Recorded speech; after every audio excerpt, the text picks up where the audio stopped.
반갑습니다. 안녕하세요. 오늘은 주일날이지만은 이렇게 소중하게 믿음 안에서 양육과 목회 동력과 나눔을 통해서 여기까지 온 이수영 목사님 서천교회로 왔습니다. 오늘 온 것은 특히 우리 이 목사님께서 사경회를 좀 한번 해줬으면 좋겠다. 그래서 오늘 말씀을 함께 나누기 위해서 왔습니다. 주일날이기에 내가 있던 천안 기쁨이 넘치는 교회에서 일부 예배 드리고 이제 바로 출발해서 오늘 이렇게 여기 도착하게 되었습니다.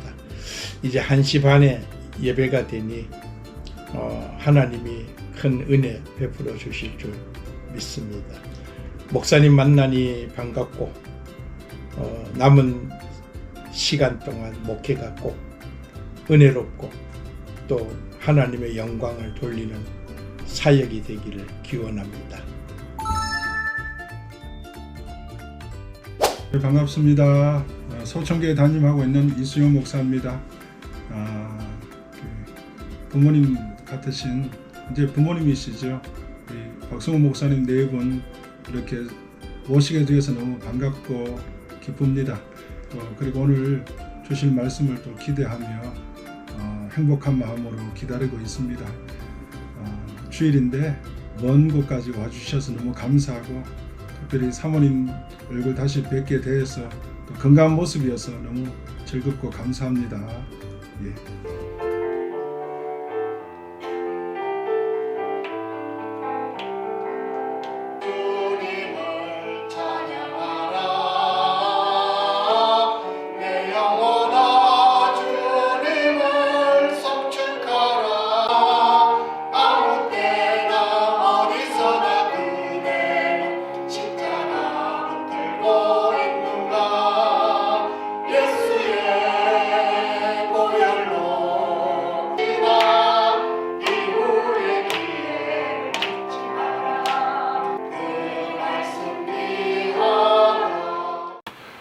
제가 처음 포항택중교회 다닐 때에 담임 목사님으로 목회하셨던 전사 목사님이십니다.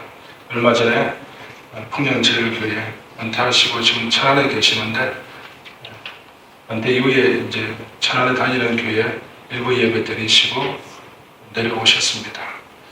여러분 교회 안에 믿음 생활하는 사람들 보면은 크게 두 가지 모습이 있습니다.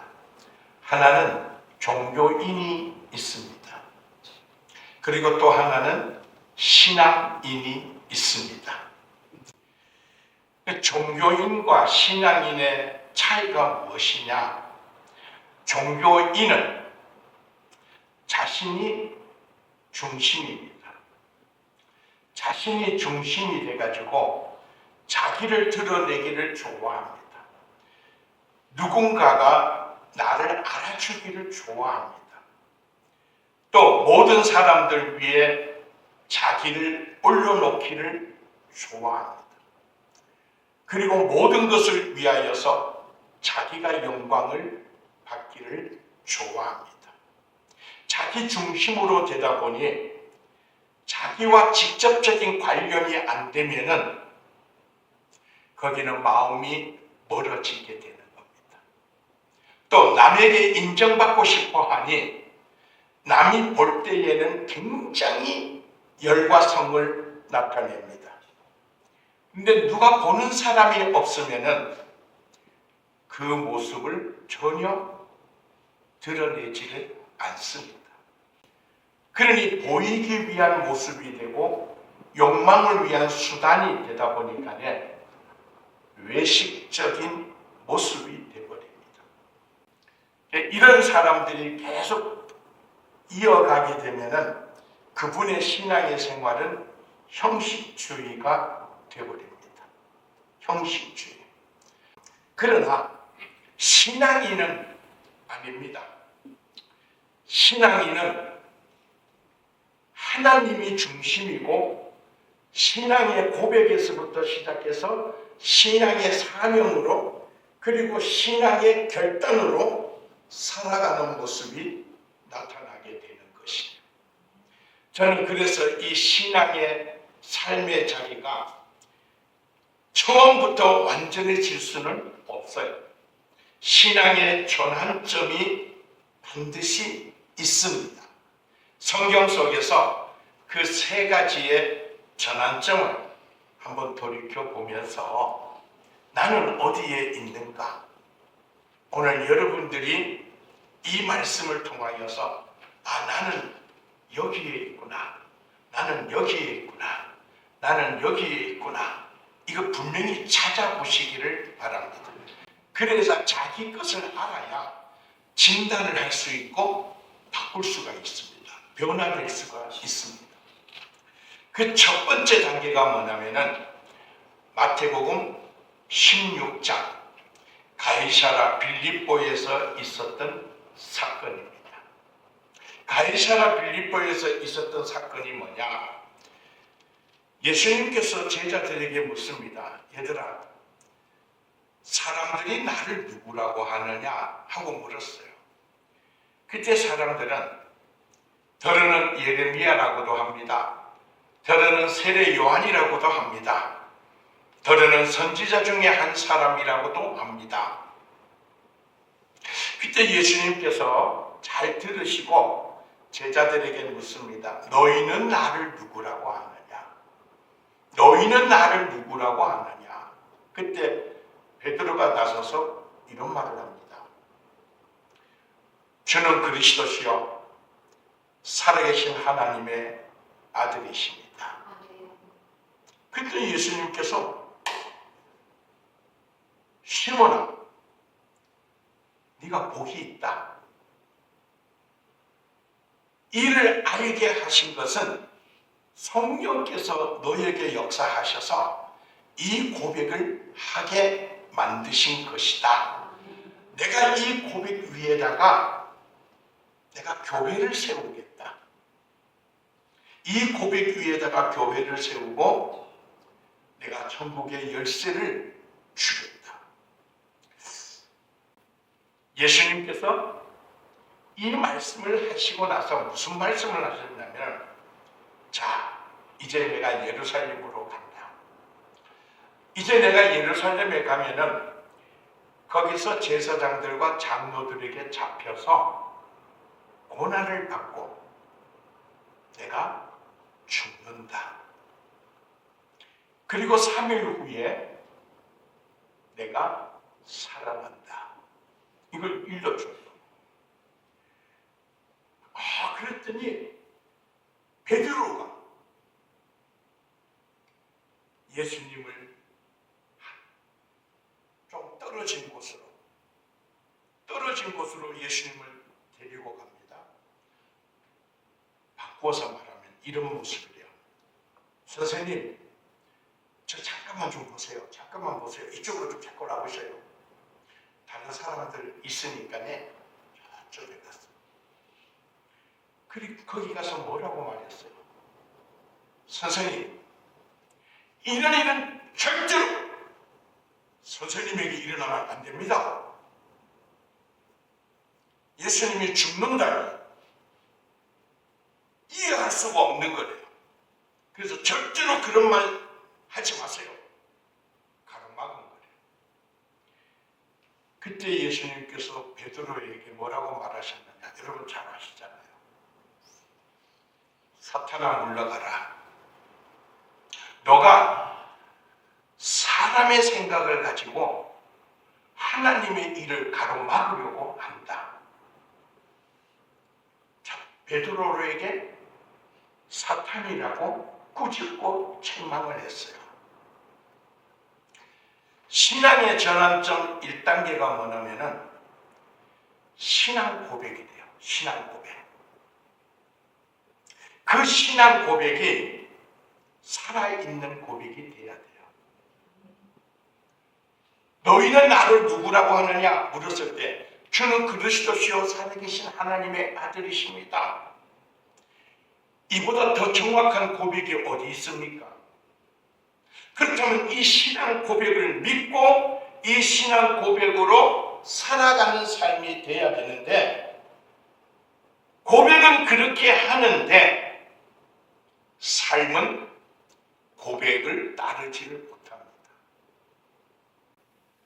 오늘 여러분 가운데도 이 첫 번째 신앙의 단계, 신앙의 고백을 분명한 삶으로 넘어서야 되는데, 이 신앙 고백의 삶을 넘어서지 못하고 자기 생활 속에서 변질된 모습이 나타나고 있다면 바꾸셔야 됩니다. 두 번째 단계가 또 있어요. 두 번째 단계가 바로 오늘 마태복음 17장의 변화산 사건입니다. 예수님과 모세와 엘리야가 그곳에 나타나셔서 주고받은 대화가 있습니다. 그 대화가 뭐냐? 예수님께서 이제 곧 십자가의 고난을 통하여 죽어야 할 것에 대하여서 주고받은 대화의 내용입니다. 하나님의 약속된 율법, 그 율법을 완성시키기 위하여 하나님의 약속된 예언, 이 율법과 예언의 두 가지를 완성되게 성취시켜야 할 예수 그리스도의 복음, 이 사명 속에는 해야 할 사명이 있어요. 예수님께서 이루어야 할 사명이 있어요. 그 사명이 뭐냐면 고난과 죽음이래요. 그런데 이 제자들은 고난과 죽음에 대한 그 주고받으신 그 말을 저들은 생각을 하지 않습니다. 두 번째 신앙의 전환점의 단계는 뭐냐면은 사명감입니다. 사명감. 자, 신앙의 고백은 있습니다. 신앙의 고백을 가진 사람이 사명감 속에서 다 살아가느냐? 그렇지가 않습니다. 신앙의 고백은 분명하게 있는데, 그리고 신앙의 생활은 분명히 합니다. 믿음대로 살아갑니다. 그런데 사명감에 딱 부딪히는 것이 있습니다. 그 사명감은 뭐냐? 그 사명감을 감당하기 위해 고난이 있습니다. 고난. 어려운 멍해가 있다는 겁니다. 많은 사람들이 열정적인 모습으로 하다가 앞에 어려운 문제가 탁 다가오게 되면은 슬그머니 돌아서서 가버립니다. 왜요? 내가 손해볼 수 없고, 내가 희생할 수 없고, 이 어려움을 내가 감당하지 못하니 다 포기해요. 아마 여러분 가운데도 사명감이라는 모습 앞에서 두 번째 단계를 넘어서지 못하는 분이 있을 겁니다. 신앙 고백은 분명합니다. 그런데 사명감에 대하여서는 멍에를 매지를 못합니다. 그러면서 항상 고백은 뭐죠? 주를 따르겠습니다. 주님, 저를 써주십시오. 그걸 기도합니다. 그런데 그 고난, 그 죽음이라는 난관 앞에서는 스스로 포기하는 모습을 많이 보게 됩니다. 세 번째 단계가 있습니다.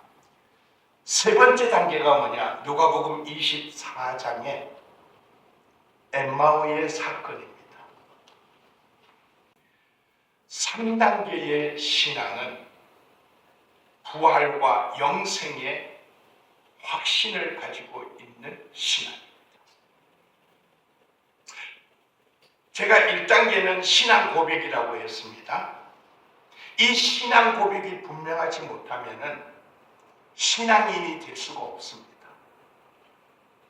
이 신앙의 고백이 분명해도 이 사람이 사명감을 깨닫지 못하는 모습이 있다는 겁니다. 그게 잘못된 것은 아닙니다. 그 과정을 가야 됩니다. 이 과정에 무엇이 필요하느냐면 체험적 삶이 필요합니다. 체험적 삶. 변화산에서 변형된 주님을 보시듯 말씀과 삶과 그리고 자기에게 보여주는 그 어떤 계시적 모습 속에서 체험적 모습이 있어야 됩니다. 이 체험적 모습 속에서 분명한 자기의 소명의식을 갖게 되고 사명감을 깨닫게 되는 것입니다. 그런데 이 사명감이 고난과 죽음이라는 것이 다가와도 포기되어지면 안 된다는 겁니다. 이 사명감을 마지막까지 잃어버리지 않고 이 사명감을 고난과 죽음을 넘어서는 모습 속에서 예수 그리스도의 부활과 영생의 확신을 갖는 사람은 사도 바울과 같이 내가 살아도 주를 위해서 살고 내가 죽어도 주를 위해서 죽나니 사나 죽으나 나는 주의 것입니다. 흔들림이 없습니다. 분명한 믿음의 신앙 고백으로. 그래서 내가 가고자 하는 그곳에 거기 어떤 일이 나에게 다가오는지는 알지 못하여도 그걸 두려워하지 않는다는 것입니다. 왜냐하면 고난을 극복하고 죽음을 넘어서고 부활과 영생의 확신을 갖고 있기 때문에 이 세상에 마음을 두고 있는 것이 아니라 천국의 마음을 두고 살아가는 모습이 되는 것입니다. 그게 온전한 신앙 삶이라는 것입니다. 반갑습니다. 서촌교회를 담임하고 있는 이수용 목사입니다. 우리 교회는 원래 91년 되는 교회입니다. 지금까지 많은 믿음의 선배님들이 하나님의 교회를 지키려고 수고를 많이 하셨고 또 일제시대 그리고 6.25 시대에도 믿음으로 살아오신 분들이 많이 계시고 그 믿음을 이어받아서 오늘 우리 서촌교회가 그 어느 때보다도 복음의 열정이 있고 끼어있는 그런 교회입니다. 우리 성도들이 하나님의 교회를 섬기고 또 하나님의 나라를 소망하는 그 믿음이 참 순전하고 깨끗한 그런 믿음입니다. 마음이 청결한 자가 복이 있다 했는데 이곳에서 사역하면서 깨닫는 것이 우리 성도들의 신앙이 세상에 때묻지 않고 참 깨끗하고 순수하고 또 아름답다라는 생각들을 많이 가지고 있습니다. 이런 믿음의 사람들을 끝까지 잘 유지시키는 것이 제 사명이고 역할이다라고 생각하고 있습니다. 우리 서촌교회 모든 성도들은 세상의 빛이 되는 그런 교회가 되고자 지금도 화평함을 가지고 믿음으로 잘 지내고 있습니다. 곧 하나님께서 우리를 통해 생명과 사랑에 충만한 역사를 나타내실 것이고 아름다운 소문이 더 크게 나타나고 여러분의 귀에까지 들려지게 될 줄로 믿습니다. 고맙습니다.